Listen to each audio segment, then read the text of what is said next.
చేసినటువంటి సినిమాల గురించి నేను మాట్లాడదలుచుకోలేదు గానీ, ఆమె నిజ జీవితంలో ఆమె ఎంత మంచిదో ఒక్కసారి ఆలోచించుకుంటే బావుంటది. 'కంగనా రనౌత్' అనేటామె 17 ఏళ్లకే ఆమె చేసినటువంటి చరిత్ర, కథ నేను చెప్పదలుచుకోలేదు. జనాలకందరికి తెలుసు, ప్రేక్షకులకందరికి తెలుసు. ఆమె పోయి ఏదో పార్లమెంట్‌లో కూర్చున్నదని, 2014 ముందు స్వతంత్రం రాలేదని, ఇప్పుడేమో జంజీలనందరిని పట్టుకొని మురికి కాలువలు లేదు అనంటే, వీళ్ళందరూ పుట్టుకను గురించి మాట్లాడింది. అంటే కేవలం పిల్లల గురించే గాదు, పిల్లల తల్లిదండ్రుల గురించి గూడా వ్యంగ్యంగా మాట్లాడి, ఈరోజు సభ్య సమాజం తలదించుకునే విధంగా మాట్లాడినటువంటి ఈమెని నిజంగానే ఆ రోజు ఎయిర్‌పోర్ట్‌లో ఎవరైతే చెంప చెల్లుమనిపించిండ్రో, ఇప్పుడు ఆమె ఒక్కామె చెంప చెల్లుమనిపించింది. ధైర్యంతోని ఉద్యోగం వదులుకొనైనా చెంప చెల్లుమనిపించింది. ఆ రోజు రైతులని నానా గోసబెట్టి రైతుల విషయంలో మాట్లాడినటువంటి కంగనా రనౌత్‌కి చెంప చెల్లుమనిపించింది. ఇగ కొన్ని రోజులైతే ఈమె బయట తిరిగే పరిస్థితులు కనబడవు. ఇప్పుడు జంజీలు ఒక్క చోట గాదు, ఒక్క ఊర్లో గాదు, ఒక్క రాష్ట్రంలో గాదు.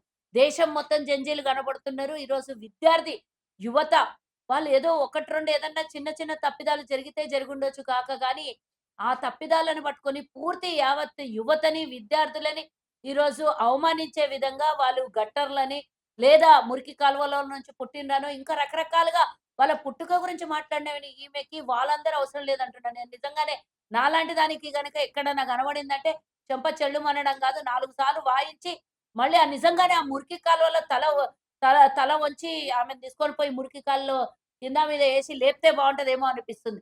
ఆమె స్విమ్మింగ్ పూల్‌లలో స్విమ్మింగ్ జేసినట్టు, లేపోతే ఆ డ్రెస్సులేసుకొని ఏదో జనాలను ఆకర్షించినట్టు, నీవి వీడియోలు జూస్తే సమాజం అసహించుకునే విధంగా ఉంటాయి నువ్వు చేసినటువంటి సినిమాలు. నువ్వు పోయి సనాతన ధర్మం గురించి మాట్లాడేటటువంటి పార్టీలో నువ్వుండి, మాట్లాడుతున్నటువంటి పార్టీలో ఇట్లాంటి దరిద్రులే అందరుంటారనేది నాకు గూడా అనిపిస్తోంది. ఎంతమంది మాట్లాడతారో అంతమంది చరిత్ర అంతా దరిద్రమే. ఎంతమంది భారతదేశం ప్రజల గురించో, లేపోతే భారతదేశం ఉనికిని గురించో మాట్లాడేటోళ్ళందరూ దరిద్రులే బీజేపీ పార్టీలలో జస్తారు. నిన్న మొన్నటి దాకా ఈడ తెలంగాణలో ఒకటి, ఈరోజు కేంద్రంలో అదోటి. అందరూ భారతదేశంలో యువతని ఈరోజు ఒక టార్గెట్ చేసి, ఎందుకంటే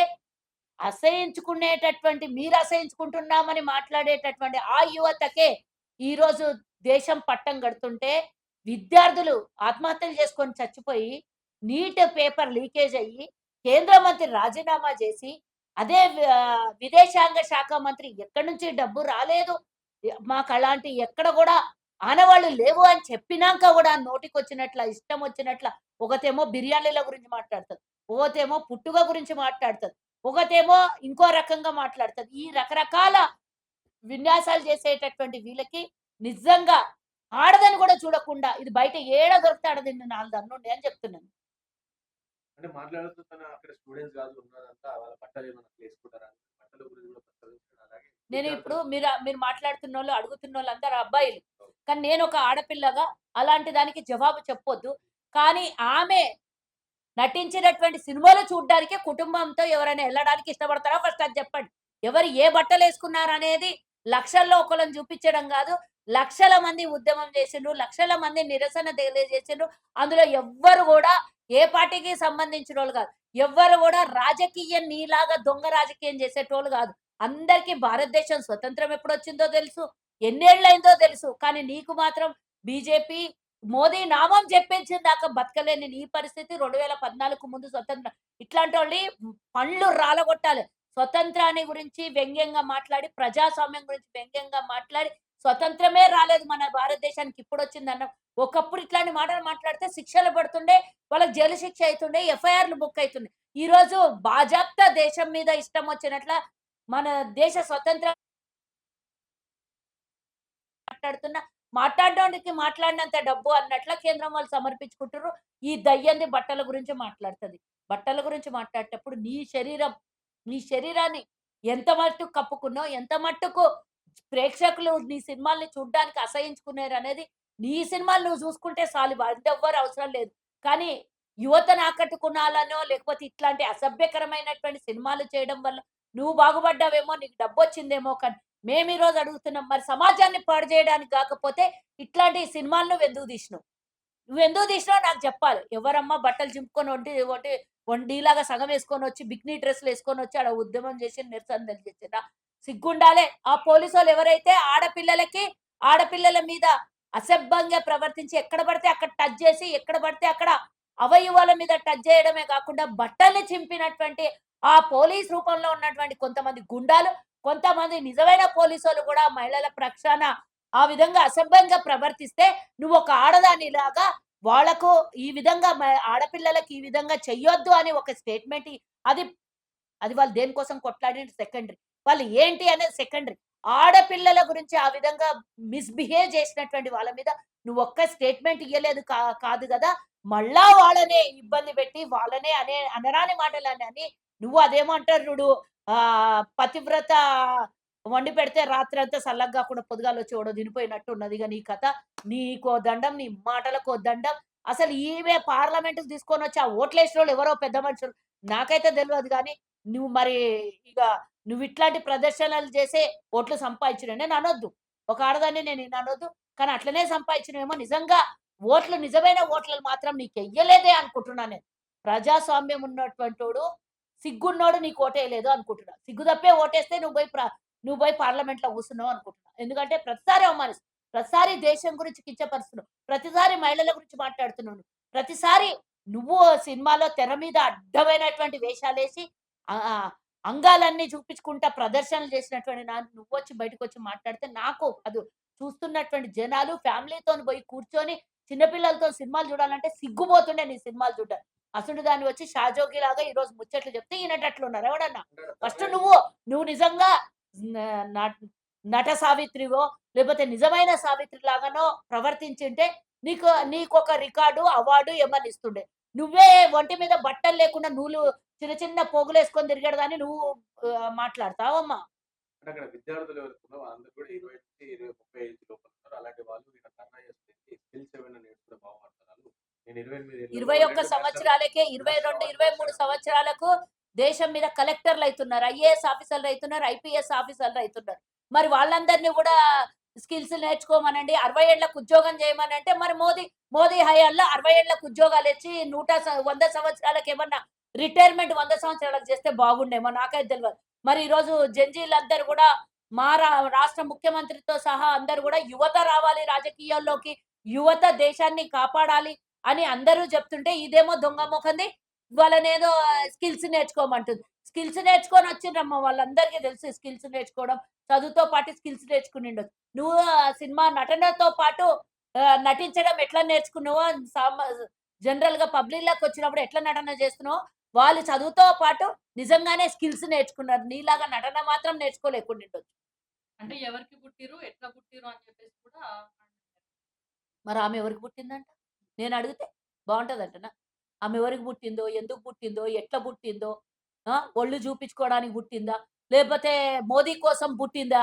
ఎవరి కోసం పుట్టిందో నాకైతే తెలవదు గానీ, దేశాన్ని రక్షించే మహిళ అయితే గాదు. దేశం కోసం అయితే పుట్టింది గాదు. నువ్వు ఒకరి పుట్టుక గురించి ఇందాకనే అన్నా నేను. వాళ్ళ పుట్టుక గురించి మాట్లాడిన దానివి నువ్వు యువతివసలకి. ఒక తల్లిదండ్రిని అవమానించేంత స్థాయి నీకేడికెళ్ళొచ్చింది? నీకు ప్రజాస్వామ్యం ఇచ్చి నిన్ను పార్లమెంట్‌లో కూర్చోబెడితే ఇంత పెద్ద మాటంటే నిన్ను తీసుకపోయి జైల్లేస్తలేరు చూడు ఇంకా. ఇప్పటిదాకా ఉట్టిగ కూసున్నటువంటి ఈ మన భారతదేశ ప్రభుత్వాన్ని అనాలే సిగ్గుబోయిందని. నిన్న రేవంత్ రెడ్డి గారు మాట్లాడుతూ ఇంజినీరింగ్ అంటే రాష్ట్రంలో ఇంజినీరింగ్ సంస్థ అంతా కూడా క్రిమినల్ బేస్డ్ అదంతా చేసి ఇంజినీరింగ్ చేసి రేవంత్ రెడ్డి గారు వ్యాఖ్యలు ఏందమ్మా? ఇంజినీరింగ్ కోర్సులు ఇంకా చేసి విద్యార్థులందరూ వేస్ట్ అన్నట్టు మాట్లాడారు. దానికి అంటే రిలేటెడ్‌గా ఇంజినీరింగ్ కోర్సులు వేస్ట్ అనుకునే దాని మీద రేవంత్ రెడ్డి గారు మాట్లాడినటువంటి మాటల్లో కొన్ని నిజమైనటువంటి అర్థాలు తీసుకోవాలి. లక్షలాది ఉద్యోగాలు పోతున్నాయి. సాఫ్ట్‌వేర్ ఉద్యోగస్తులకి. మరి ఒకవేళ ఒక్క దాని మీదనే డిపెండ్ అయితే గనక వివిధ రంగాలలో ఉండాలి అన్నాడు. ఇంజినీర్ వేస్ట్ అనే దాని మీద గాదు. రేవంత్ రెడ్డి గారు మాట్లాడినటువంటి మాటలు పూర్తి స్థాయిలో అర్థం చేసుకోవాలి. లక్షలాది ఉద్యోగాలు పోతున్నాయి సాఫ్ట్‌వేర్ ఉద్యోగస్తులకు. కాబట్టి అన్ని రకాల దాంట్లల్లో అవగాహన వివిధ వ్యవస్థలల్లో ఉంటే బావుంటది. ఒక్క వ్యవస్థనే పట్టుకొని సాఫ్ట్‌వేర్ ఉద్యోగం కోసం ఇంజినీరింగ్ చదువుకొని తర్వాత కొన్ని రోజులు ఉద్యోగం కోసం తిరిగి ఏదో అరాకొర ఉద్యోగం వచ్చి సంపాదించి పెళ్లిళ్లు చేసుకున్న తర్వాత ఆ ఉద్యోగం ఊడిపోతే అయితే ఆడపిల్ల అయితే అత్తగారింట్లో, మగ పిల్లగాడైతే భార్యను పోషించే పరిస్థితులు లేకుండా పోతున్నాయి. ఉన్నటువంటి కాస్ట్ ఆఫ్ లివింగ్ ఎక్స్‌పెన్సివ్ అయ్యింది. కాబట్టి అన్ని స్కిల్స్‌లలో ఉంటే బావుంటది. అన్ని రంగాలలో ఉంటే బావుంటదని రేవంత్ రెడ్డి గారు చెప్పినటువంటి మాటకు అర్థమని నేను అనుకుంటున్నా. మీరు గూడా దాన్ని తప్పు మాటలు గాకుండా నిజంగా వ్యవస్థ ఒకటే వ్యవస్థలో ఉంటే, ఒకటే దానికి పరిమితం గాకుండా అన్ని రంగాలలో కొంతమంది డివైడ్ అయితే అన్ని రంగాలలో ఉద్యోగాలొస్తాయనే మీనింగ్ ఉంటదని మీరు కూడా అర్థం చేసేటట్టు చెప్తే బావుంటది. అంటే ఆ ఇంజినీరింగ్ చేసిన యువతకి ఎవరికి కూడా ఒక కాగితం ఇచ్చి తెల్ల కాగితం ఇచ్చి ఏమన్నా రాయమంటే రాయనికి కూడా రాదు. అట్లా కూర్చొని అమాయకంగా మాట్లాడేది కూడా మండిపడతాను. నువ్వు విన్నావా ఆ మాట? నువ్వు విన్నావా? తెల్ల కాగితం ఇస్తే రేవంత్ రెడ్డి గారు అన్న మాట. మార్నింగ్ ఆంధ్ర అంటే ఆంధ్రజ్యోతి షార్ట్స్ విన్నావా? షార్ట్స్ విన్నావా? లేకపోతే ప్యూర్‌గా మొత్తం రేవంత్ రెడ్డి గారు మాట్లాడింది విన్నావా? అట్లాంటి షార్ట్స్ పెట్టడానికి ఎన్నెన్నుంటాయి ఆ షార్ట్స్‌కి. ఆ! మార్నింగ్ నువ్వు ఆంధ్రజ్యోతి మొత్తం పేపర్‌లో ఒకసారి చూపి. Main paper. ఒకసారి మొత్తం చూడు ఒకసారి. పేపర్‌లో వచ్చింది కాదు. రేవంత్ రెడ్డి గారు మాట్లాడిన మాటలు వినాలి. రేవంత్ రెడ్డి గారు దేన్ని ఉద్దేశించి మాట్లాడిండ్రో, ఏది అనేది ఫుల్లుగా వీడియో చూసి, ఫుల్లుగా దాన్ని అవగాహన చేసుకుంటే బావుంటది. దాన్ని షార్ట్‌లు చేసి, కట్ చేసి, ఇంతే, ఇదే కరెక్టు అని రేవంత్ రెడ్డి గారు అన్నారు అని చెప్పిన మాటకి నేను ఏకీభవించను. హైడ్రో రంగనాథ్ గురించి ఏం చెప్తారక్క? 100 కొబ్బరికాయలు కొడతాం మేము ఆయనని తీసేస్తా అని చెప్పేసి టీఆర్ఎస్. మరి ఎందుకంటే కబ్జాలు చేసిన వాళ్ళే గదా! ఆయన ఆయన పోతే ఆయన కబ్జాకోరుడు ఇప్పుడు రంగనాథు ప్రభుత్వానికి పనిచేస్తున్నాడు. రంగనాథ్ వ్యక్తిగతంగా పనిచేస్తలేరు. రేవంత్ రెడ్డి గారు నియమించినటువంటి హైడ్రాకి కమిషనర్‌గా పనిచేస్తున్నటువంటి రంగనాథ్ ఇప్పటివరకే లక్ష య 1,50,00,00,000 ఆస్తులని తిరిగి వాపస్ ప్రభుత్వానికి అప్పజెప్పినటువంటి ఈ తరుణంలో ఎంతోమంది ఈరోజు చెరువులు, నాలాలు, కాల్వలు కబ్జా చేసుకుంటే వాటిల్ని ఈరోజు కబ్జాల నుంచి తొలగించి ప్రభుత్వ ఆస్తులు ప్రభుత్వాలకి, ప్రజలకు చెందాల్సినటువంటి వాగులు, వంతెనలు, చెరువులు లేదా మురికి కాలువల పక్కన గూడా కట్టుకున్నటువంటి దారుణాలు మనం చూస్తున్నాం. అవన్నీ గూడా వ్యవస్థకి అడ్డంగా ఉన్నాయి. ప్రభుత్వానికి, ప్రజలకి ఆటంకం కలిగిస్తున్నాయని నిజంగానే అందరూ అనుకుంటే ఎన్నో చోట్ల, ఎన్నో కాలనీ లోపల నడచడానికి దారి లేదు. వాళ్ళ కాలనీ, అపార్ట్మెంట్లు, విల్లాసు, గేటెడ్ కమ్యూనిటీ అన్నీ ఉంటాయి గానీ, పోవటానికి దారి లేకుండా మోరీలు, నాలాలు కబ్జాలు చేసినటువంటి వ్యవస్థ మీద ఎంతోమంది వేలాది మంది ముందుకొచ్చి హైడ్రా జిందాబాద్ అన్నటువంటి మాటలు మనం వినాలి. కబ్జాకోర్లకు మాత్రమే హైడ్రా నచ్చదు. ఎందుకంటే హైడ్రా వద్దు అనుకునేవాడు ఎవడు వద్దనుకుంటాడు నాకు జెప్పు? హైడ్రా వద్దనుకునే వాడికి ఏ ఏ ఏముంటది? స్వలాభం తప్పించి వేరే ఉంటదా? స్వలాభం ఆలోచించేవాడు తప్పించి, ప్రజల పక్షాన, న్యాయం పక్షాన మాట్లాడేటోడు ఎవరు గూడా హైడ్రాని వద్దనుకోరు. నాలాని ఈ విధంగానే కబ్జాలు చేసుకుంటూ పోతే ఇప్పటికే గొలుసుకట్టు చెరువులు మాయమైపోయినాయి. నాలాల చుట్టూ బిల్డింగ్‌లొచ్చేసినాయి. అపార్ట్‌మెంటులు లేసినాయి.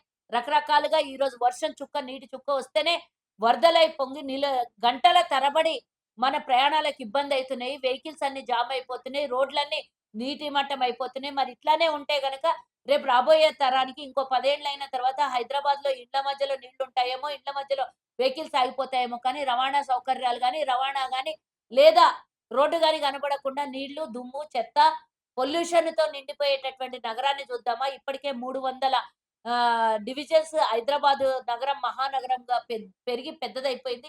మీరు ఈ పెరిగి పెద్దదైనటువంటి మహానగరానికి లక్షలాది వెహికల్స్ వస్తాయి. లక్షలాది మంది ఉద్యోగాలకు, వ్యాపారాలకు తిరిగేటటువంటి రోడ్లన్నీ బ్లాక్ అయిపోయి ఉంటే, రేపు పొద్దున 10 ఏళ్ల తర్వాత జరగబోయేటటువంటి ఆటంకాలు, కష్టాలు, నష్టాలను అన్నీ చూసి ఈరోజు హైడ్రా పనిచేస్తుంటే, దాన్ని ఆటంకం వేస్తే మాత్రం ఆగదు అనుకుంటున్నా. కేవలం రంగనాథ్ ఒక్కడే మీకు టార్గెట్ అయితే, హైడ్రా మాత్రం ఆగదు. రంగనాథ్‌ని టార్గెట్ చేసుంటే గనక ఎవరికైతే నచ్చనోళ్ళు ఉంటారో రంగనాథ్‌ని టార్గెట్ చేసుంటారు.